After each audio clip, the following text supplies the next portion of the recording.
to the SEC title game that was played earlier this afternoon, featuring number 8 Alabama versus number 1 Georgia.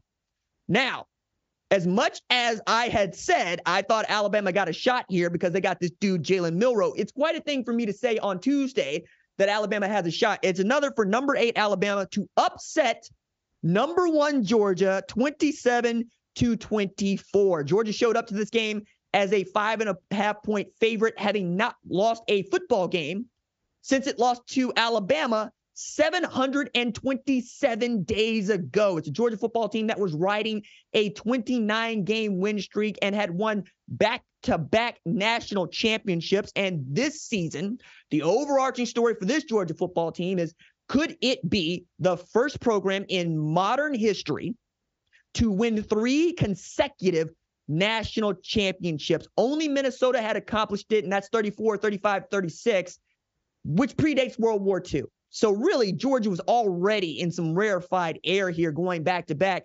But the way that the season began, it felt to me kind of like the women's national team going to the World Cup in Australia and New Zealand, where we thought the Americans would absolutely win their 3rd straight, and then they got unceremoniously bounced in the round of 16.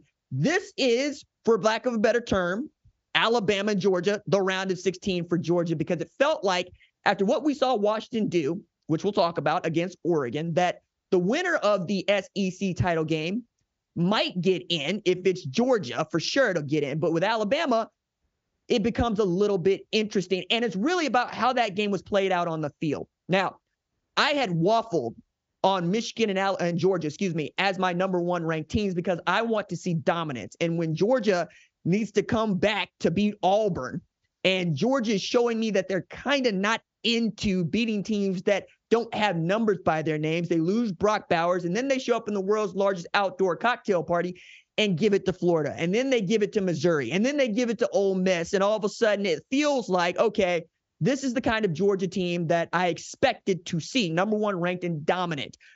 But the things that had plagued them all year showed up against Alabama earlier this afternoon. Brock Bowers did not look like himself. Ladd McConkey did not look like himself. But the thing for Georgia isn't one player or even 2.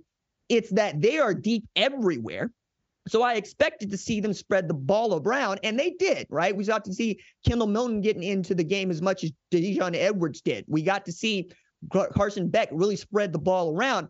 But Alabama stayed with them with what I thought was not the best offensive display. Certainly, you started without Jace McClellan in the backfield, which means you got Roydell Williams and Jam Miller doing a lot of the carrying for you, but they got that dude wearing number 4 on his chest and that dude wearing number 17 on his chest, and that was what it was about. The gravedigger play where Jalen Milroe, 4th and 31, found Isaiah Bond in the back of the end zone to come back to defeat Auburn just last week.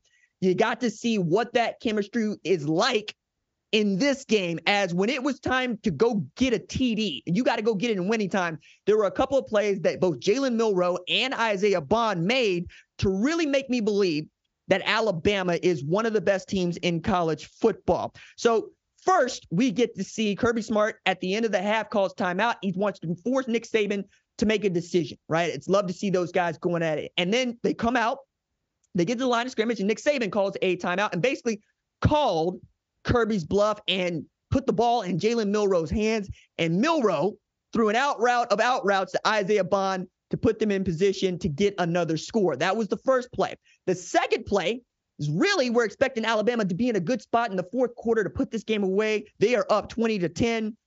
Georgia had just fumbled the football on a reverse, and Alabama had just done something with it.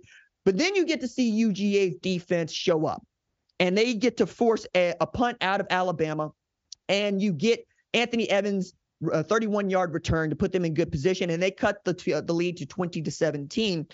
Now we're in winning time because it feels like Alabama's got to go get 6. 3 might not do it against that Georgia team that was able to move the ball on Alabama, and you could see it all the time. You could see how Jalen Milroe was getting Kirby Smart, Glenn Schumann's attention.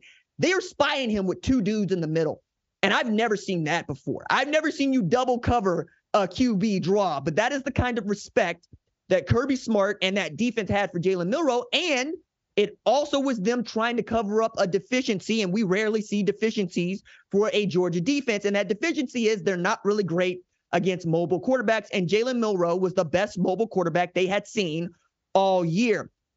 That's really one thing, but when Milroe is back there bouncing around, having time to throw the ball, as he holds the ball much longer than I would like him to, he usually goes to find the guy that's open, and the guy that's usually open is that guy, Isaiah Bond. So they get together on what becomes a pivotal drive, finding each other 4 times to put Alabama ahead 27-17.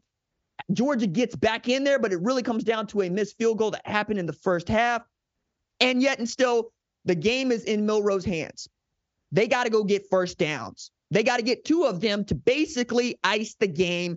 And what does Tommy Rees and Nick Saban do? They said, hey, Jalen, go win us the football game. So they got him on a design run. And then they got him on a design run. And all of a sudden, you're getting to see 4 holding up the SEC championship trophy as Jalen Milroe led an Alabama team that stopped Georgia. Let me give you these stats right quick. This is Jalen Milroe's last 4 SEC opponents, a combination of LSU, Kentucky, Auburn, and Georgia. He averaged 226 pass yards. He averaged 82 rush yards. He put up 14 TDs, and he had just 1 turnover in that 4-game stretch.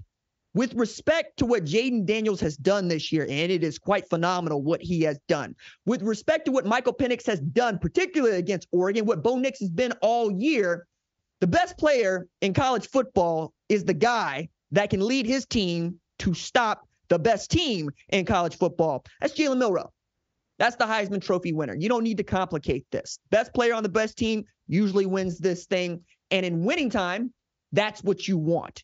That is how you prove to yourself to be most valuable. Now, Alabama winning the SEC championship should and normally does get you into the college football playoff. Hell, there have been years in which you can lose the SEC championship and still get into the college football playoff.